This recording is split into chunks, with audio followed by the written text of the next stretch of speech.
السلام علیکم ناظرین۔ دیوار ڈرامہ میں شہیر صاحب فیصلہ کر چکے ہیں کہ سختی کر کے اور برا بن کے تو دیکھ لیا،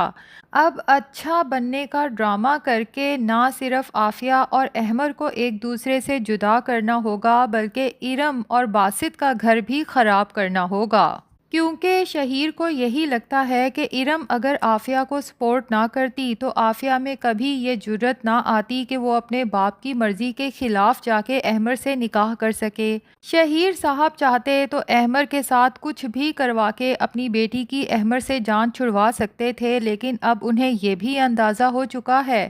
کہ اگر احمر کو کچھ ہو گیا تو ان کی بیٹی عافیہ بھی زندہ نہیں رہے گی، وہ خود اپنی جان لے لے گی، جبکہ یہ سب شہیر صاحب نہیں چاہتے۔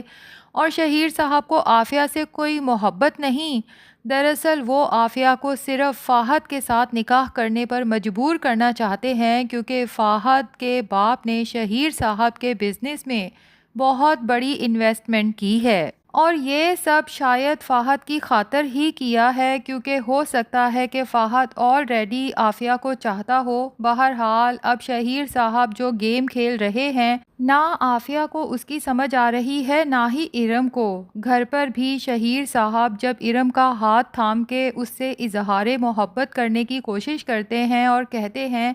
کہ میں اپنے کیے پر بہت پچھتا رہا ہوں، کاش کہ میں نے تمہیں زندگی سے نہ نکالا ہوتا اور عافیہ، تم اور میں ایک ہیپی فیملی کی طرح زندگی گزارتے، تو عافیہ بھی اتنی ایموشنل نہ ہوتی اور اپنی زندگی کے ساتھ ایسا کھیل نہ کھیلتی۔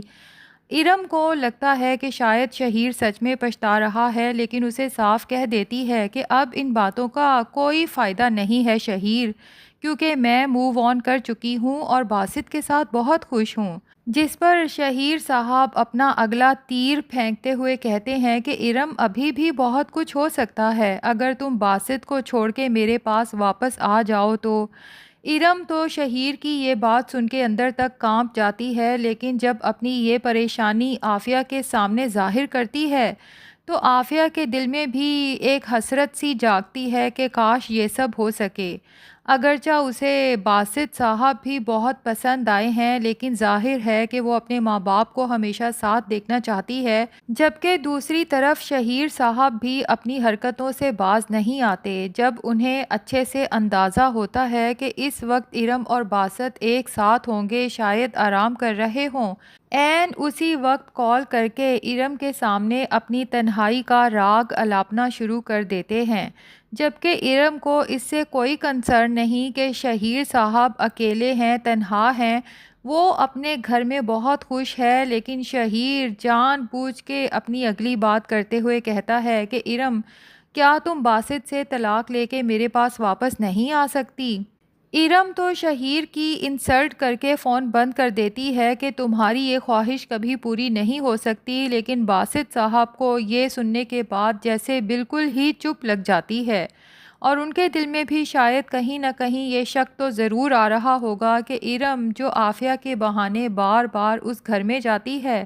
ہو سکتا ہے ارم اور شہیر کے درمیان میں پھر سے کوئی مراسم ہو گئے ہوں، اور یہی سب تو شہیر چاہتا تھا، باسط کے دل میں شک کا بیج بونا۔ اس بیج کو تناور درخت بنانے کے لیے اب آگے چل کے شہیر مزید کیا چالیں چلنے والا ہے، یہ تو ہمیں آنے والی ایپیسوڈز میں ہی پتہ چلے گا۔ جبکہ دوسری طرف عافیہ اپنے باپ کی بہت احسان مند ہے کہ میرے باپ نے بالآخر میری محبت کو ایکسیپٹ کر لیا، جبکہ عافیہ یہ نہیں جانتی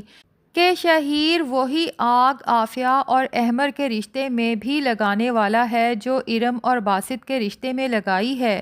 کچھ ایسا کرے گا جس سے یوں لگے جیسے احمر ایک لالچی انسان ہے۔ عافیہ کے سامنے شو تو نہیں کرایا، لیکن عافیہ سے شادی کے بعد وہ شہیر سے فائنینشیل ہیلپ مانگ رہا ہے۔ اب ظاہر ہے کہ شہیر کے اچھا ہو جانے کے بعد عافیہ کی تو ساری سمپیتھی اپنے باپ کے ساتھ ہوگی، اور اسے افسوس ہوگا کہ میں نے احمر جیسے لالچی انسان سے شادی کی، اپنے باپ کو ہرٹ بھی کیا، اور وہ انسان اندر سے کیسا نکلا۔ یہ غلط فہمیاں بھی ناظرین بہت آگے جا کے ختم ہوں گی۔ فی الحال تو عافیہ جس گھر میں شادی کر کے آ گئی ہے، اسے یہ نہیں پتا کہ اس گھر کے افراد کا دل کتنا تنگ ہے اور عافیہ کو کتنا مشکل وقت دیکھنا پڑے گا، کیونکہ عافیہ کے آ جانے کے بعد شارق کو یہ فکر ستاتی ہے کہ کچن کا خرچ پہلے ہی بہت زیادہ ہے، اب جیسے جیسے افراد بڑھیں گے تو خرچہ مزید بڑھے گا۔ اگلے دن جب گڑیا باجی عافیہ اور احمر کا ناشتہ بنانے کچن میں جاتی ہیں تو شارق ان کے سر پر پہنچ جاتا ہے اور صاف کہہ دیتا ہے کہ اس وقت کچن میں جو کچھ ہے وہ سب میرے پیسے سے آیا ہے، اگر گھر کے باقی افراد بھی اپنے کھانے پینے کا بندوبست کرنا چاہتے ہیں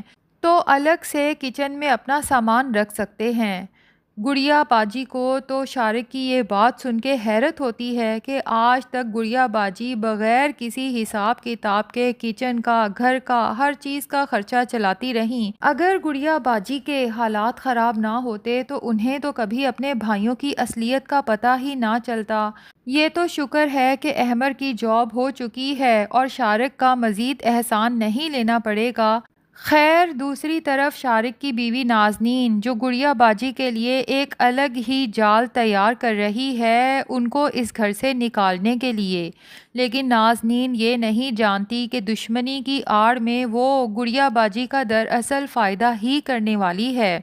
نازنین فیصلہ کرتی ہے کہ گڑیا باجی کو اس کے پرانے دوست حمزہ کے ساتھ اتنا بدنام کر دیا جائے کہ گڑیا باجی کو چاروں ناچار اپنے اس دوست سے نکاح کرنا پڑ جائے۔ یوں گڑیا باجی سے جان چھوٹ جائے گی، پھر نازنین ماریا کی شادی جس سے چاہے مرضی کروا کے اسے بھی گھر سے چلتا کرے گی، اور احمر کو نکالنا پھر کون سا مشکل ہوگا، اس کی بیوی تو ویسے بھی اتنے امیر باپ کی بیٹی ہے، اگر اسے 2-4 دن یہاں پر تنگی دیکھنا پڑی تو وہ اپنے باپ سے کہہ کے اپنے اور احمر کے لیے الگ گھر کا بندوبست کر سکتی ہے۔ اب نازنین جب رانی کو یہ خوشخبری سناتی ہے کہ گڑیا باجی بہت جلد اس گھر سے جانے والی ہیں تو رانی حیران ہو کر پوچھتی ہے کہ وہ کیسے، تو نازنین اسے ٹال دیتی ہے کہ ہر بات بتانے والی نہیں ہوتی۔ ناظرین اب لگتا یہی ہے کہ نازنین گڑیا اور حمزہ کے تعلقات کے بارے میں معلوم کرنے کی کوشش کرے گی اور اس کا رابطہ اسی ٹیچر سے ہو جائے گا جسے آلریڈی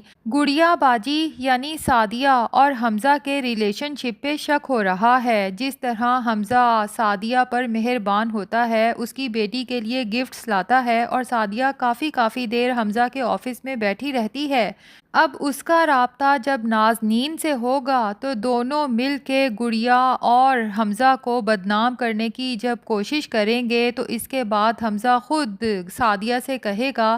کہ اس بدنامی کا منہ توڑ جواب صرف اسی طرح سے دیا جا سکتا ہے کہ ہم سچ میں نکاح کر لیں۔ اس سے نہ صرف لوگوں کی چلتی زبانیں بند ہو جائیں گی بلکہ تمہیں ایک مضبوط سہارا اور اریبہ کو باپ کا سایہ مل جائے گا۔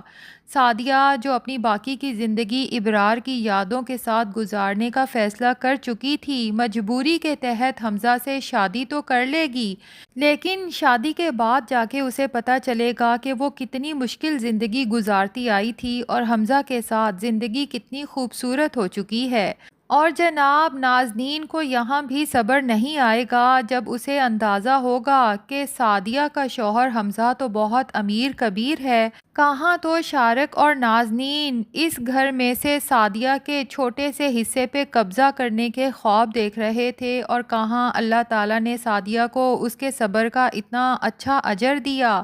کہ عالی شان محل میں زندگی گزار رہی ہے۔ تو ناظرین ویسے تو دیوار ڈرامے کی سٹوری کافی سلو آگے بڑھ رہی ہے لیکن دلچسپ بھی ہے، اور جو کچھ اس میں دکھایا جا رہا ہے ہمارے معاشرے میں کہیں نہ کہیں یہ سب سچ میں ہو رہا ہے۔